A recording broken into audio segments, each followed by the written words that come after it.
Ilmu yang manfaat adalah ilmu yang diamalkan. Maka ilmu yang kita dapatkan dari Syekh Mursyid itu ilmu yang manfaat. Apa ilmunya? Talqin zikir, kemudian kita amalkan zikir, kita amalkan khataman, dan dikuatkan dengan manaqib, ditambah sholat sunat dan ziarah. Ya mari. Semua adalah ilmu amaliyah. Jadi ilmu-ilmu yang kita pelajari adalah ilmu yang bisa kita amalkan. Jangan ilmu yang tidak bisa kita amalkan kita pelajari. Atau ilmu yang apabila diamalkan merugikan. Gak usah kita pelajari yang begitu-gitu Pak. Boleh tahu tapi jangan menjadikan pokok. Karena itu memang ilmu. Contohnya ilmu yang tidak dimanfaatkan akan merugikan. Orang Jajat kepingin kuat, ingin tahan bacok dan sebagainya. Kapan diamalkan ilmu-ilmu yang seperti itu? Ketika dibacok orang, ya kan? Pelajari ilmu supaya kebal, dibacok. Berarti manfaatnya ketika dibacok orang. Nah, berarti kalau mengamalkan ilmu itu berarti ada hal yang tidak baik. Nah, maka para sahabat, masya Allah, ilmunya ilmu yang lembut, ilmu yang bagus, akhlakul mahmudah, akhlak yang terpuji. Semakin diamalkan maka akan semakin baik akhlaknya. Maka disuruh ya, ilmu yang dipelajari adalah ilmu untuk amaliyah, dan amal yang dilakukan adalah amal yang berdasarkan atas ilmu. Ilmu amaliyah, amal ilmiah.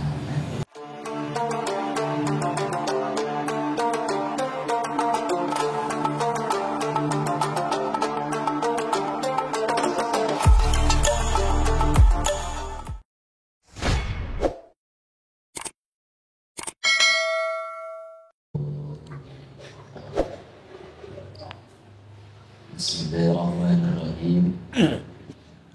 Assalamualaikum warahmatullahi wabarakatuh. Alhamdulillah.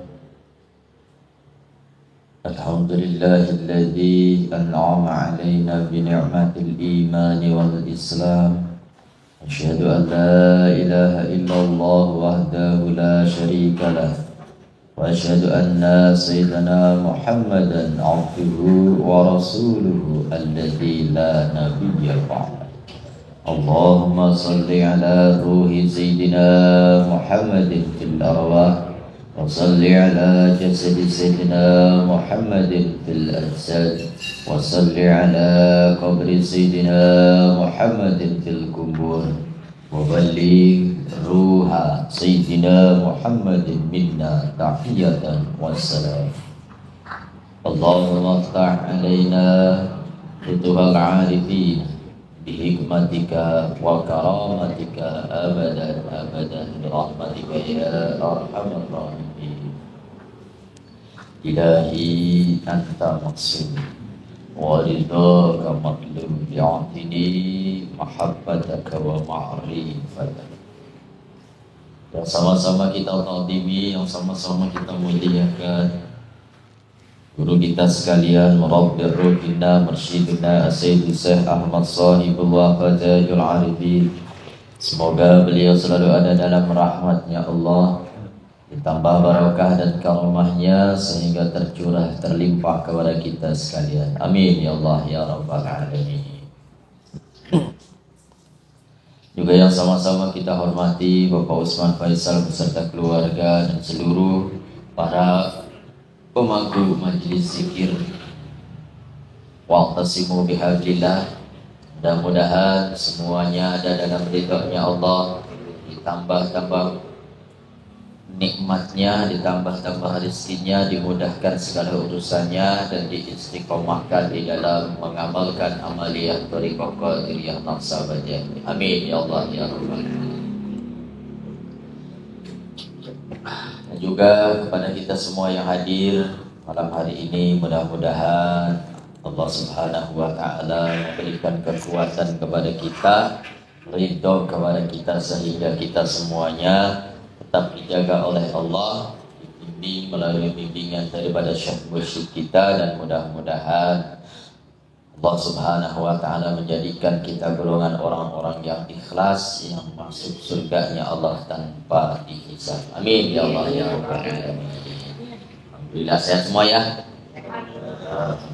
Sehat, waras. Ikhwan rahimakumullah, seperti biasa setiap malam Rabu kita kaji mengenai tabaruk kitab Miftahus Sudur. Mudah-mudahan dengan tabaruk kitab Miftahus Sudur ini kita semuanya mendapatkan barokah daripada guru agung, dan mudah-mudahan ilmu yang kita dapatkan pun ilmu yang manfaat. Amin ya Allah ya Allah. Baik, kita mulai kajian untuk melanjutkan yang minggu kemarin. Bismillahirrahmanirrahim. Assalamualaikum Syekh Muhammad Tajul Arifin wa Rafa'ah. Bismillahirrahmanirrahim. Al-Fatihah. Bismillahirrahmanirrahim. Alhamdulillahi Rabbil Alamin. Ar-Rahmanirrahim. Iyyaka na'budu wa iyyaka nasta'in. Ihdinas siratal mustaqim. Siratal ladzina an'amta 'alaihim ghairil maghdubi 'alaihim. Bismillahirrahmanirrahim. Qala Allah Ta'ala qad aflaha man zakkaha wa qad khaba man dassaha. Sesungguhnya sangat beruntung dan sesungguhnya orang yang paling beruntung yaitu orang yang membersihkannya. Dan orang yang paling rugi adalah orang yang mengotorinya, yaitu mengotori dirinya.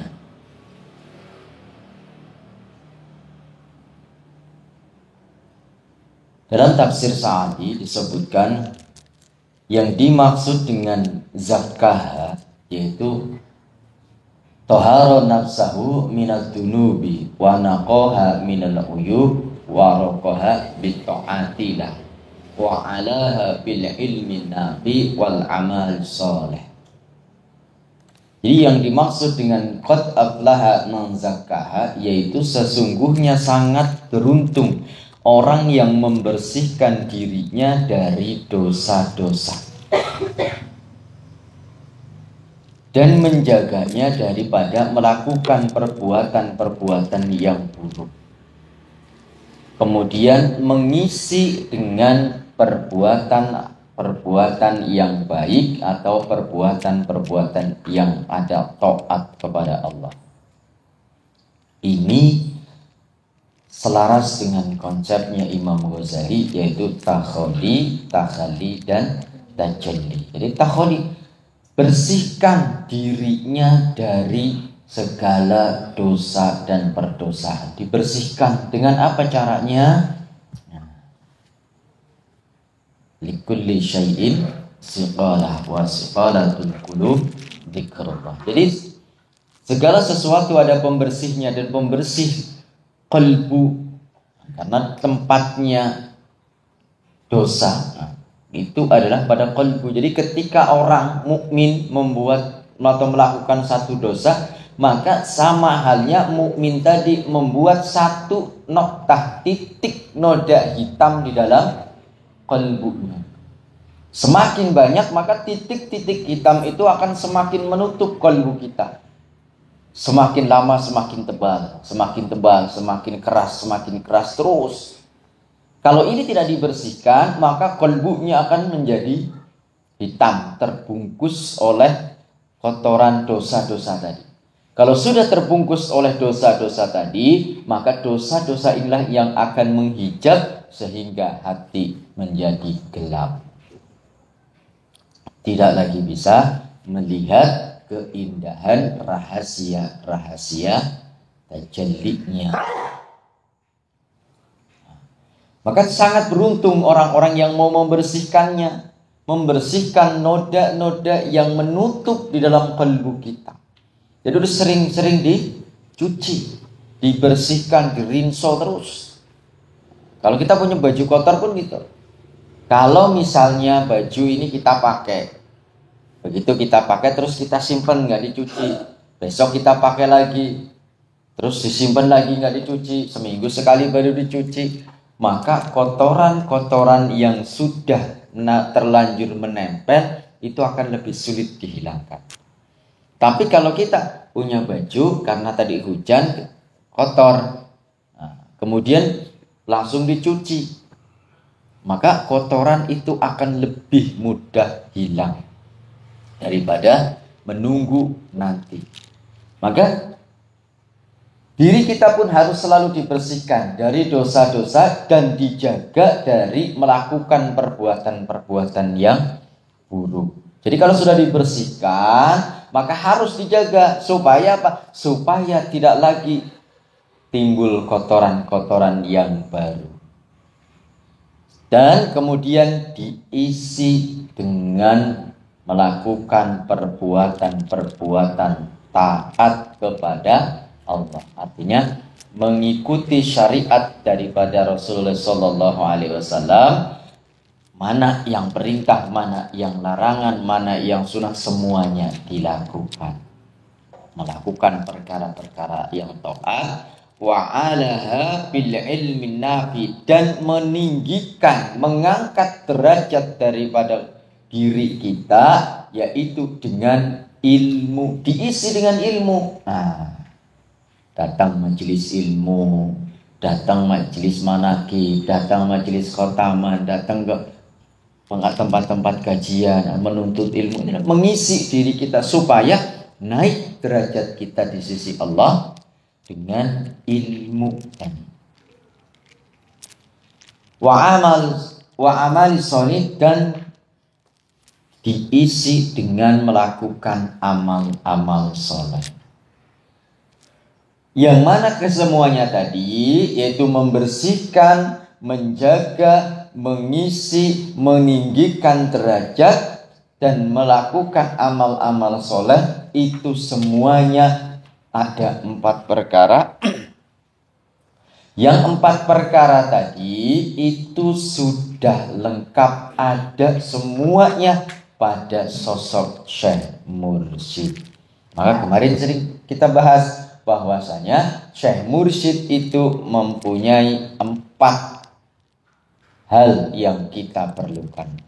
Yang pertama, mursyid adalah sahibul barokah. Yang kedua, sahibul karomah. Yang ketiga, sahibul ijazah. Yang keempat, sahibul syafaat. Sahibul karomah, sahibul barokah. Supaya apa? Kita di dalam kehidupan sehari-hari, yang mana kehidupan kita ini sulit, Pak.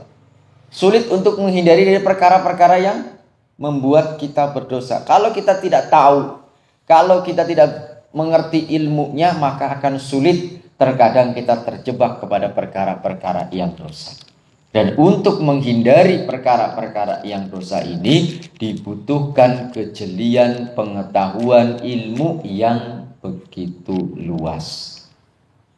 Jadi sekarang makin sulit, Pak, membedakan mana yang benar, mana yang salah. Bedanya tipis. Terkadang sesuatu yang kita lihat salah, justru itu yang benar. Dan sebaliknya, yang benar terkadang disalahkan, yang salah kadang-kadang malah karena memang bedanya tipis. Membedakan mana yang betul-betul perkara yang benar, perkara-perkara yang hak, itu sangat tipis. Maka butuh ilmu. Nah, supaya kita tidak repot, supaya kita bisa mencapai tadi, karena ilmu yang ada pada diri kita ini masih sangat sedikit, masih sangat minim, maka supaya kita bisa menghindari, bisa tahu mana perkara-perkara yang hak dan mana perkara-perkara yang batil, kita bisa meniru, mencontoh, mengikuti, mutabaah kepada guru mursyid. Jadilah barokah daripada guru mursyid. Apapun yang diperintahkan, apapun yang diajarkan oleh Syekh Mursyid, kita ikuti. Maka dengan demikian sama halnya kita mencontoh daripada Syekh Muji. Jadi semua hal yang mengenai diri kita itu semuanya sudah pernah dialami oleh Rasulullah. Dan yang pernah dialami oleh Rasulullah itu pun juga diamalkan, diikuti oleh guru kita. Jadi kalau kita ibaratkan, kita ini cuma artis yang mengikuti naskah. Yang mana kalau kita mengikuti naskah tadi, kita bisa mengetahui, memerankan peran yang kita mainkan masing-masing. Kalau ada lagu dunia ini panggung sandiwara, ceritanya mudah berubah. Memang betul Pak. Kita nggak tahu bagaimana kehidupan kita, dan kita hanya memerankan aja, memerankan saja. Diarahkan ke sini, ke sini, ke sini, semuanya kita peran. Tapi kita harus tahu mana peran yang ada di naskahnya, mana yang tidak. Jangan sampai jadi artis yang tidak sesuai dengan perannya, dengan apanya namanya? Naskahnya tadi. Kang Uus jadi pemeran. Nanti Kang Uus ini bertarung sama Pak Jajat. Kang Uus kalah, tapi Kang Uus gak mau kalah, maunya menang sendiri. Nah, itu berarti tidak sesuai dengan alur ceritanya, tidak sesuai dengan peran yang diperankan. Maka harus tahu, supaya kita bisa menjadi artis yang betul-betul baik, jadilah artis yang mengerti mana yang ada naskahnya, mana yang tidak. Nah, naskah inilah ibarat syariat. Jadi mana yang sesuai aturan, mana yang tidak. Kalau tidak sesuai aturan berarti melanggar. Nah, berarti ini artis yang tidak pintar. Setelah kita mainkan peran tadi, maka kita akan menghayati siapa yang kita perankan. Nah, kalau kita sudah bisa menghayati siapa yang kita perankan, sadarkan diri kita bahwa kita bukan yang kita perankan. Paham ya? Jadi sadarkan diri kita bahwa kita ini hanya memerankan, bukan perannya. Tuh, Pak Jajat. Jangan Pak Jajat lah. Ini aja nih, ibu-ibu kan suka nonton nonton apa? Ikatan Cinta. Nah, oleh Ikatan Cinta Pak Jajat langsung senyum ini. Nah, Ikatan Cinta kan ada tuh, ada pemeran utamanya siapa? Aldebaran. Terus satunya lagi? Siapa? Andin. Nah, jadi peran utamanya Aldebaran dan Andin. Aldebaran diperankan oleh Arya Saloka. Terus Andin diperankan sama Amanda Manopo. Itu semua kan sudah ada naskahnya nih. Oh, di dalam peran itu Aldebaran menjadi suami istri dengan Andin. Itu peran. Ya kan?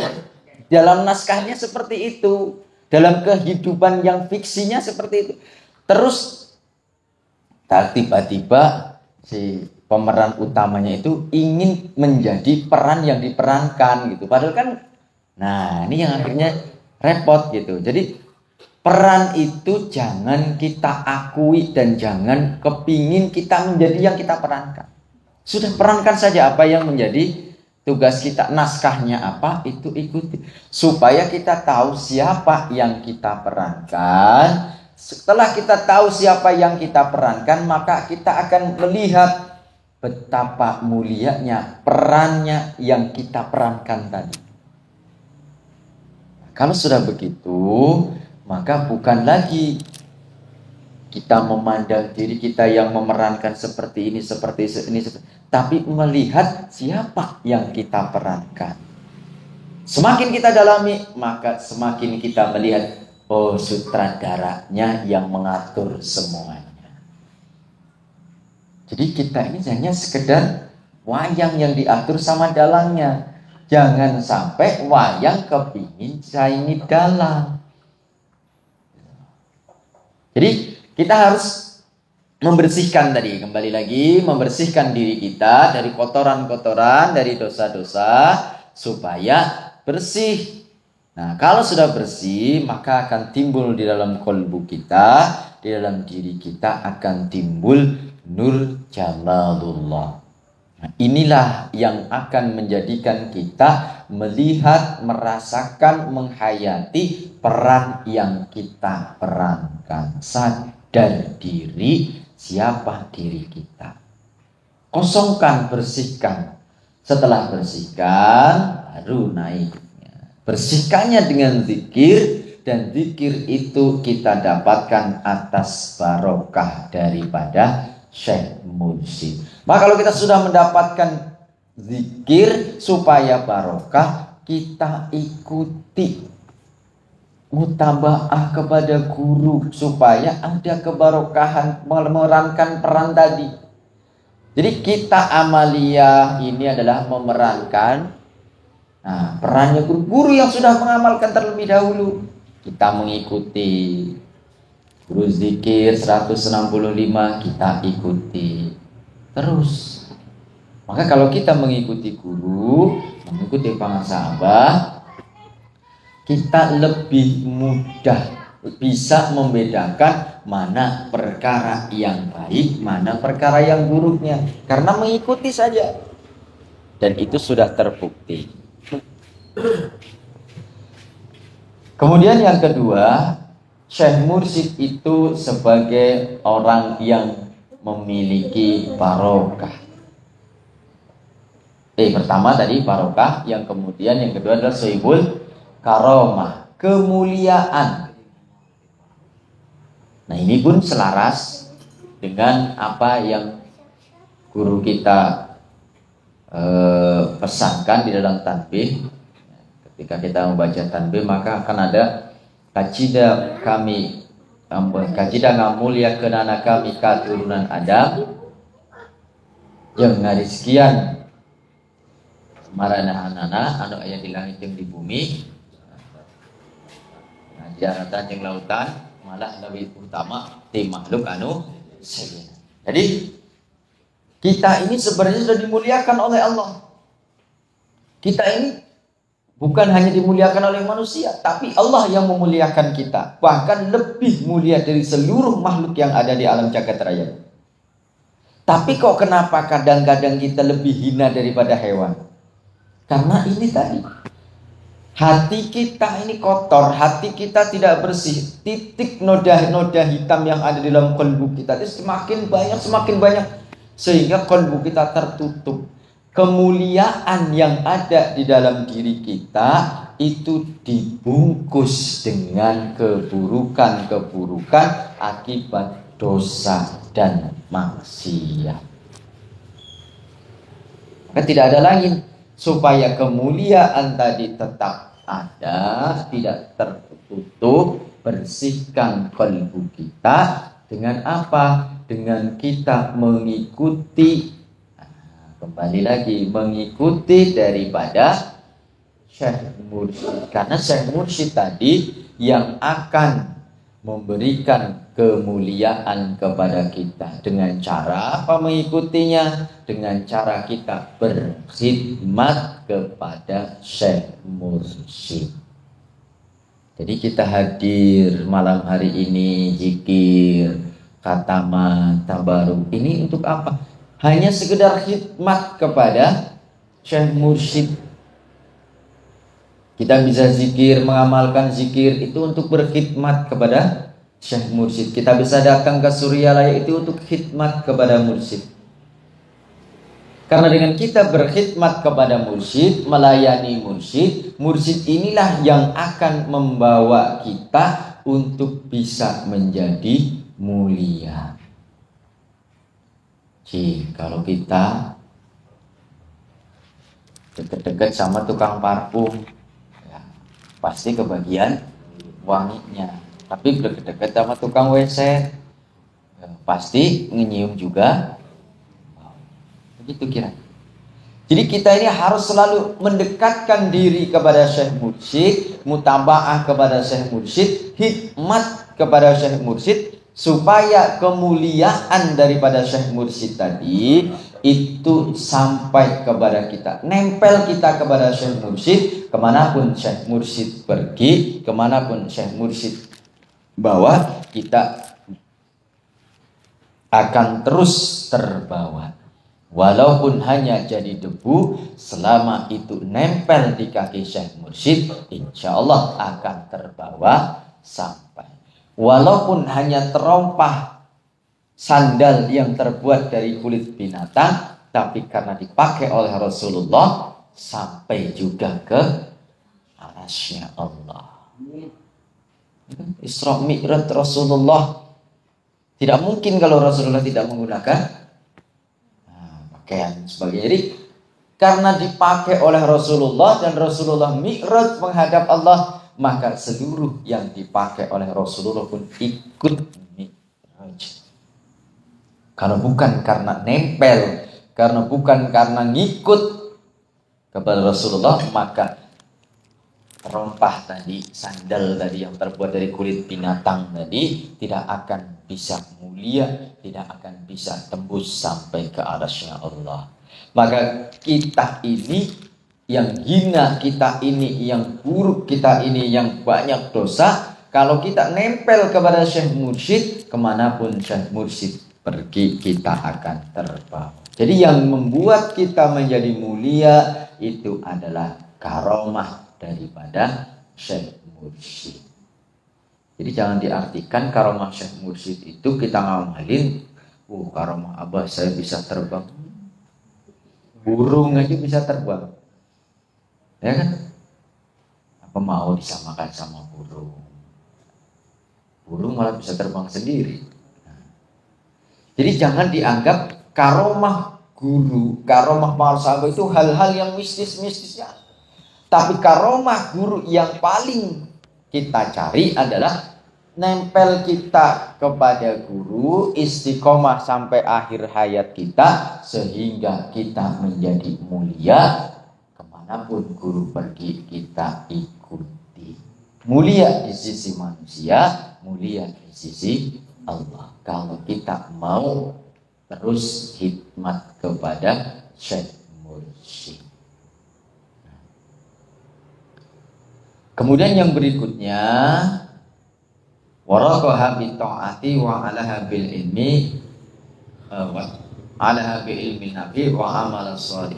Dan Syekh Mursyid sebagai sahibul ijazah, ilmu-ilmu tadi, ya, ilmu-ilmu yang manfaat tadi, ilmu yang manfaat yang kayak apa? Yang kemarin kita jelaskan, ilmu manfaat adalah ilmu yang diamalkan. Mau diamalkannya sambil diajarkan, mau diamalkannya sendiri, atau mungkin diberikan ke orang lain, sharing orang lain mengamalkan, itu ilmu yang manfaat. Tapi kalau kita sendiri tidak mengamalkan ilmu itu, maka ilmu itu tidak disebut ilmu yang manfaat. Ibarat pohon hanya tumbuh tapi tidak menghasilkan buah. Maka di sini diisi dengan ilmu yang manfaat. Ilmu yang manfaat adalah ilmu yang diamalkan. Maka ilmu yang kita dapatkan dari Syekh Mursyid itu ilmu yang manfaat. Apa ilmunya? Talqin zikir, kemudian kita amalkan zikir, kita amalkan khataman, dan dikuatkan dengan manaqib, ditambah sholat sunnah dan ziarah. Mari. Semua adalah ilmu amaliyah. Jadi ilmu-ilmu yang kita pelajari adalah ilmu yang bisa kita amalkan. Jangan ilmu yang tidak bisa kita amalkan kita pelajari. Atau ilmu yang apabila diamalkan merugikan. Gak usah kita pelajari yang begitu-gitu, Pak. Boleh tahu, tapi jangan menjadikan pokok. Karena itu memang ilmu. Contohnya ilmu yang bila dimanfaatkan akan merugikan. Mang Jajat kepingin kuat, misalnya ingin tahan bacok dan sebagainya. Kapan diamalkan ilmu-ilmu yang seperti itu? Ketika dibacok orang, ya kan? Pelajari ilmu supaya kebal, dibacok. Berarti manfaatnya ketika dibacok orang lah. Berarti kalau mengamalkan ilmu itu berarti ada hal yang tidak baik. Nah, maka para sahabat, masya Allah, ilmunya ilmu yang lembut, ilmu yang bagus, akhlakul mahmudah, akhlak yang terpuji. Semakin diamalkan maka akan semakin baik akhlaknya. Maka ya, ilmu yang dipelajari adalah ilmu untuk amaliyah, dan amal yang dilakukan adalah amal yang berdasarkan atas ilmu. Ilmu amaliyah, amal ilmiah. Kemudian yang keempat, kemarin kita lanjutkan, Syekh Mursyid itu adalah sahibul syafa'ah. Kekurangan-kekurangan amaliyah kita, karena di sini disyaratkan wal amal solih, dan amal yang soleh, amal yang bersih, amal yang hanya karena Allah, amal yang tidak karena yang lain. Ini sulit bagi kita, sulit sekali untuk bisa menyempurnakan amal yang betul-betul lillahi ta'ala, yang betul-betul khudur qalbi ma'allah, yang betul-betul tawadu, yang betul-betul khudur kalbu kita, khudu dan khusyuk. Sulit, syuhud sulit bagi kita. Tapi bukan berarti tidak bisa. Kita harus terus berusaha. Kekurangan-kekurangan amal-amal yang sudah kita lakukan itu akan disempurnakan, ditutup oleh Syekh Mursyid atau diberikan syafaat oleh Syekh Mursyid. Terus kata, kan syafaat milik Rasulullah. Betul. Syafaat adalah Rasulullah SAW yang bisa memintakan, memberikan syafaat nanti di yaumil akhir. Tapi Rasulullah SAW memberikan risalah dan mengatakan barang siapa yang mengikuti dua perkara risalah tadi atau warisan tadi, maka tidak akan tersesat selamanya. Artinya barang siapa yang mau mengikuti Rasulullah, maka Rasul bertanggung jawab atas orang tadi. Bertanggung jawab. Jadi kalau kita mengikuti mutaba'ah betul-betul, maka Rasul akan memberikan syafaat kepada kita. Karena kita tidak langsung bertemu dengan Rasul, maka ke bawahnya terus yang betul-betul mengikuti akan sunnah-sunnah Rasul dan Al-Quran. Siapa? Yaitu Syekh Mursyid, para wali-walinya Allah. Wali bisa menjadi wali itu karena ikut mutaba'ah kepada apa yang diajarkan oleh Rasulullah, memerankan perannya Rasulullah dengan sebaik-baiknya. Itulah Syekh Mursyid. Maka kita sebagai murid harus bisa memerankan peran yang diperankan oleh Syekh Mursyid dengan sebaik-baiknya. Jangan ingin menjadikan perannya Syekh Mursyid, baru mengamalin terus jadi mursyid. Itu menggantikan peran mursyid. Tapi memerankan perannya Syekh Mursyid.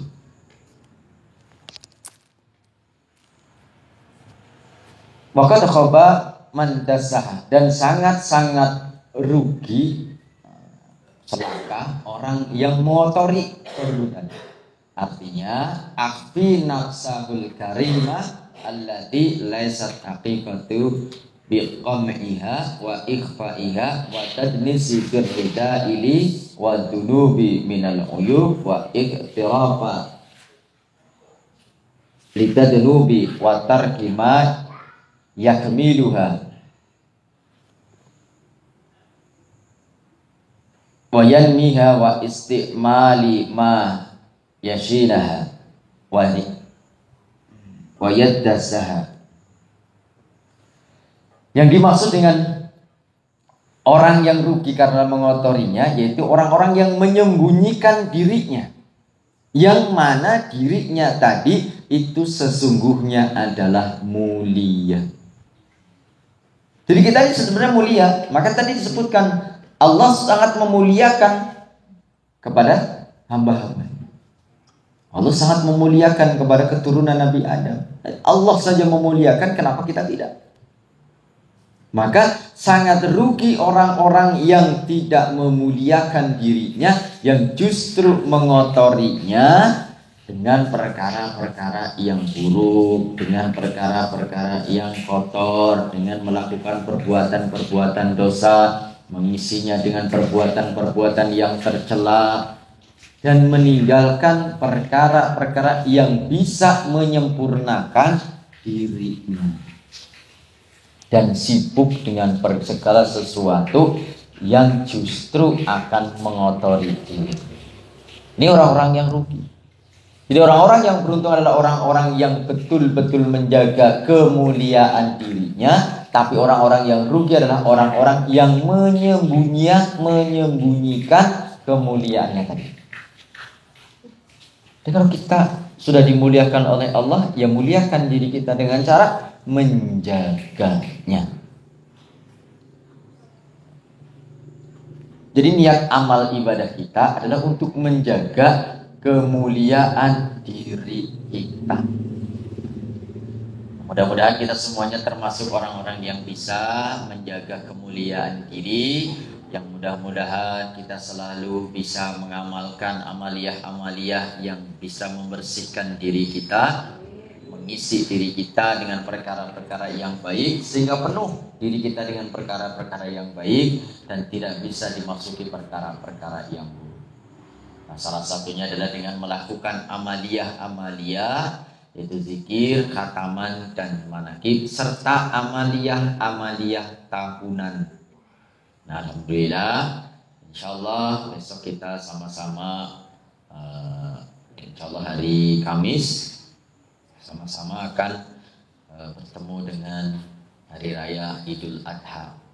Nah, mudah-mudahan Allah memberikan umur panjang, kita bisa sampai ke hari raya Idul Adha. Nah,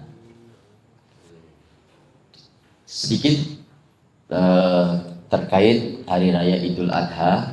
Ini ada satu waktu yang mana waktu ini adalah waktu yang mustajabah, yaitu pada waktu wukuf fil Arafah. Seluruh umat Islam yang berhaji itu berkumpul di Arafah, dan waktu berkumpulnya itu setelah lingsirnya matahari apa? Kalau ini ya ba'da zawali syamsi, setelah zuhur lah, setelah zuhur sekitar jam 1 sampai waktu menjelang maghrib. Jadi kalau di kita jam 1 sampai jam 5-an. Kalau misalnya tidak bisa jam 1 sampai jam 5, ya paling tidak jam sebelum asar sampai setelah asar. Jadi sebelum asar sampai maghrib lah. Tuh, usahakan waktu itu kita ikut wukuf. Di mana wukufnya? Wukufil qalbi. Jadi besok sore, mulai habis zuhur, kalau sekiranya tidak ada aktivitas yang wajib benar yang bisa kita lakukan, atau misalnya masih bisa dinanti aktivitas yang lain diundurkan, silahkan diundurkan. Kita fokus untuk bisa wukuf fil qalbi mulai pada zuhur. Syukur-syukur nanti setelah sholat atau menjelang sholat asar sampai setelah sholat asar diisi dengan tawajuh. Mudah-mudahan dengan kita bil barakah seperti ini, Allah Subhanahu wa taala menguatkan diri kita, zikir hobinya terus semakin kuat. Jadi harus bisa tawajuh dengan waktu yang lama. Ini mudah-mudahan sih kalau misalnya kita amalkan, Allah Subhanahu wa taala akan memberikan satu kemuliaan bagi kita, diberikan ilmu, kemudian diberikan barokah juga, dan insya Allah kita semuanya akan dikuatkan zikir khafinya, sehingga zikir khafinya itu menjadi terus hidup di dalam kalbu kita, dan waktu itu termasuk waktu yang mustajabah. Nggak masalah, karena ini tidak membutuhkan harus wudhu gitu. Habis, nggak masalah. Nah, wukuf ini tempatnya di dalam kalbu kita. Terus ingat kepada Allah. Usahakan besok semuanya bisa. Jadi insya Allah besok puncaknya haji. Sedikit kita kaji juga biar kita tahu ya. Biar kita tahu bahwasanya haji itu ada dua. Haji secara syariat dan haji secara thariqah. Ini kita beralih tema karena ini memang penting buat kita ketahui kan, mumpung di bulan haji. Haji itu ada dua, yaitu haji syariat dan haji thariqah. Syarat rukun dalam haji secara syariat itu rata-rata para ahli fikih itu menyebutkan ada 12. Yang pertama memakai pakaian ihram. Kemudian yang kedua masuk ke dalam kota Mekah dan melakukan tawaf. Kemudian wukuf bil Arafah. Ya, kemudian mabit, menginap di Musdalifah. Kemudian menyembelih hewan kurban. Nah, ini bagi kita yang tidak menunaikan ibadah haji, kalau mampu diusahakan berkurban. Nah, mungkin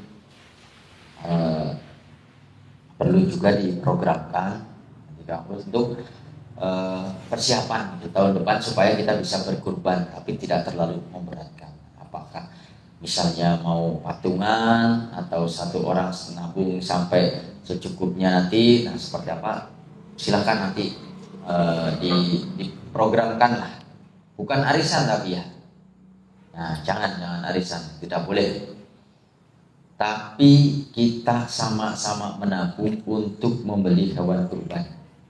Karena untuk berhaji mungkin kita belum mampu ya, biayanya.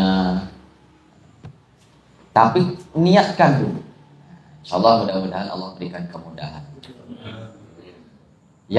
Yang mudah atau yang terjangkau bagi kita yaitu untuk menyembelih hewan kurban. Jadi maka mari kita sama-sama kumpulkan, nabung ya, nanti biar dikoordinir, biar kalau misalnya nabungnya di bawah bantal biasanya ya gampang dilorot satu lama-lama habis juga gitu. Kemudian yang keenam, dukhulil haram, masuk ke dalam Masjidil Haram. Kemudian tawaf Ka'bah gitu. Kemudian meminum air Zam-Zam. Nah, ini termasuk daripada rukunnya. Jadi jangan sampai nggak mau minum, bawa botol sendiri dari rumah, nggak mau minum, nanti air Zam-Zamnya mau dibawa pulang aja. Nah, ya, tapi tetap harus minum. Kemudian sholat 2 rakaat pada waktu tawaf yang ada di Maqam Ibrahim. Kemudian takhallul, ya yang tidak boleh potong kuku.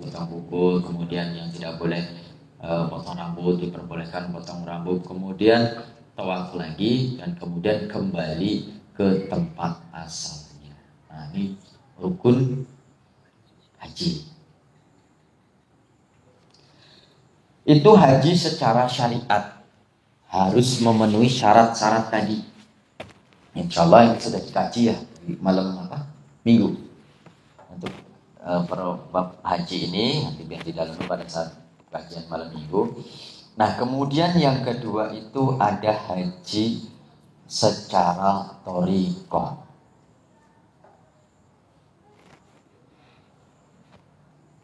Haji secara thariqah, syarat yang pertama adalah fazadahu wa rahilatahu awalan mailil ila sahibut talqin wa akhadaha minhu thumma mulazamatul dzikri bil lisan wa mulaqadatun maknahu hatta tasula hayatil qalbi lahu summa yastafzilu bidzikril batini hatta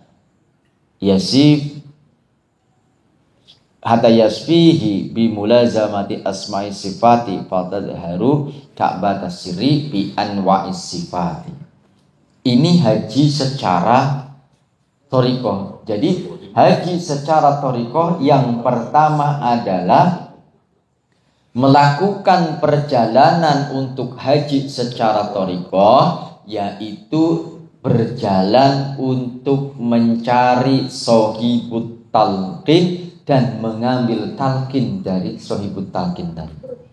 Jadi syarat pertama untuk bisa melakukan haji secara thariqah itu adalah mendapatkan talqin zikir.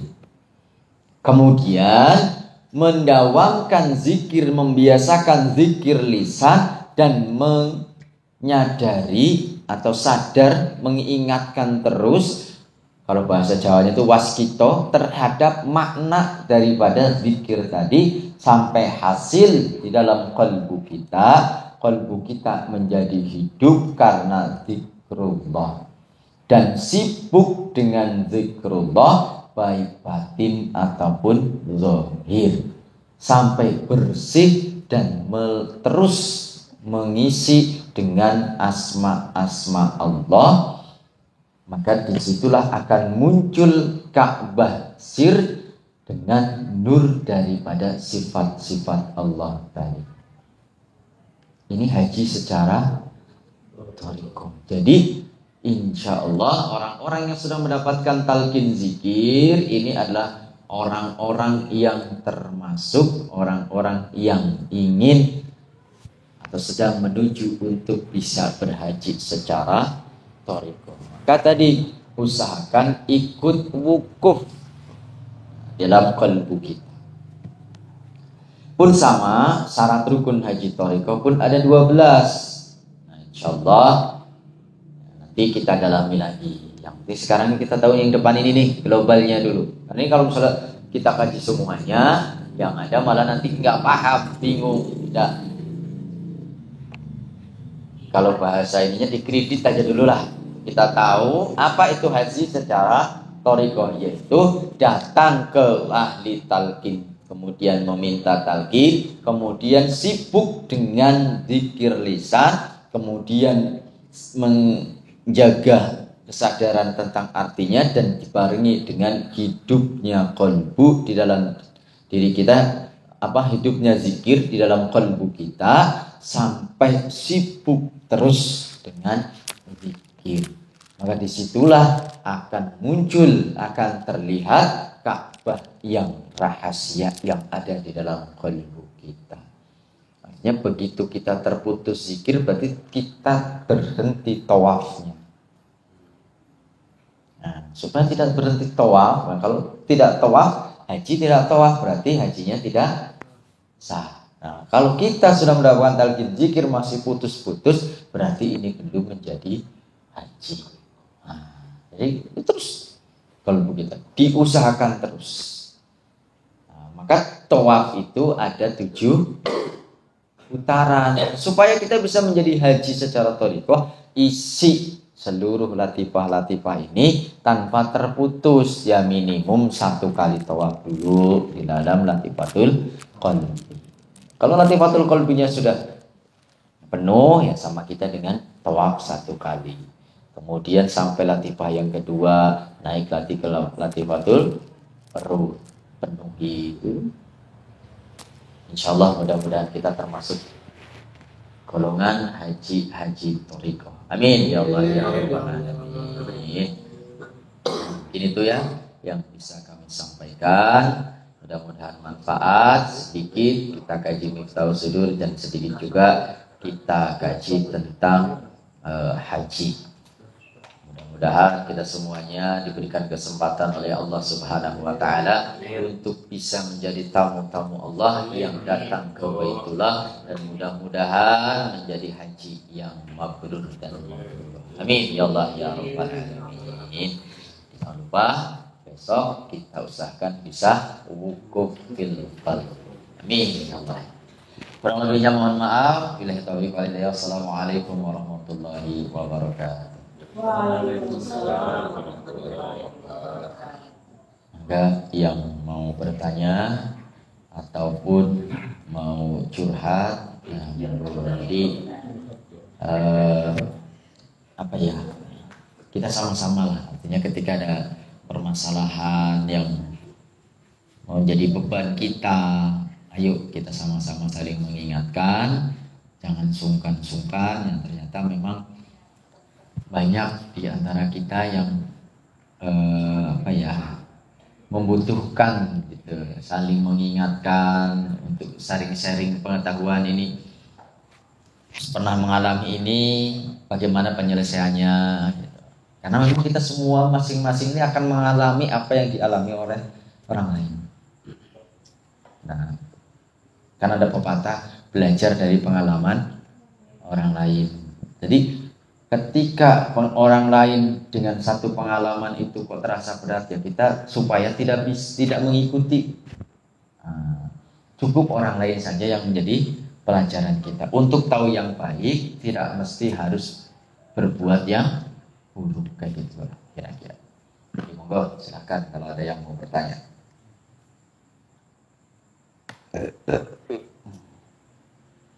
Yang tadi Pak Ustaz, buku fil qalbi sama tawajuh bedanya? Istilahnya saja yang berbeda gitu. Jadi karena sekarang ini pas momennya haji dan waktunya itu terbatas, artinya hanya waktu itu saja, itu di hari itu saja. Jadi jangan sampai terlewatkan tawajuh dari, ya biasanya sih umumnya jam 3 sampai jam 5 lah. Ya jam 3 sampai jam 5. Ini kan kepotong asar lah. Jadi sebelum asar, sholat asar, terus ba'da asar gitu. Sebelum asar sih yang ini yang banget terus. Karena kan mereka di sana kan jam 2 ya. Mulai sebenarnya jam 2 waktu sana sampai waktu asar gitu. Jadi kita mengikuti. Pas mereka wukuf, kita pun wukuf. Jadi ada satu kisahnya Syekh siapa ya? Lupa lagi. Syekh Ibrahim bin Adham kah? Jadi beliau ini seorang waliullah, tapi beliau memiliki masa lalu yang enggak baik gitu. Masa lalu yang kelam. Kemudian setelah beliau bertobat, pada saat orang-orang wukuf semuanya di Arafah, banyak kan orang kan membaca diri ini itu semuanya kan baca-baca. Tapi Syekh Ibrahim bin Adham tadi itu tidak membaca apa-apa dan tidak terlihat membaca. Jadi beliau hanya menundukkan kepala, ingat tawajuh sampai habis waktunya wukuf. Begitu selesai wukuf, beliau diberikan futuh oleh Allah, diampuni dosa-dosanya karena tadi wukuf tadi. Jadi kita tabaruk mengkopi itu, fotokopi para yang sudah mengalami. Jadi sama para tawajuh dengan yang dimaksud wukuf tadi. Cuma kalau tawajuh biasanya kan kita cuma semenit juga nggak nyampe, itu setengah menit aja udah. Kalau ini tuh bisa berjam-jam gitu. Ini namanya wukuf diam. gitu. Jadi sama sih. sama sambil mikir apa? Kopi. Iya, itu buku yang dimaksud buku tadi ya zikir kopi tadi, Pak. Zikir kopi tapi waktunya lama. Itu pun sama apa?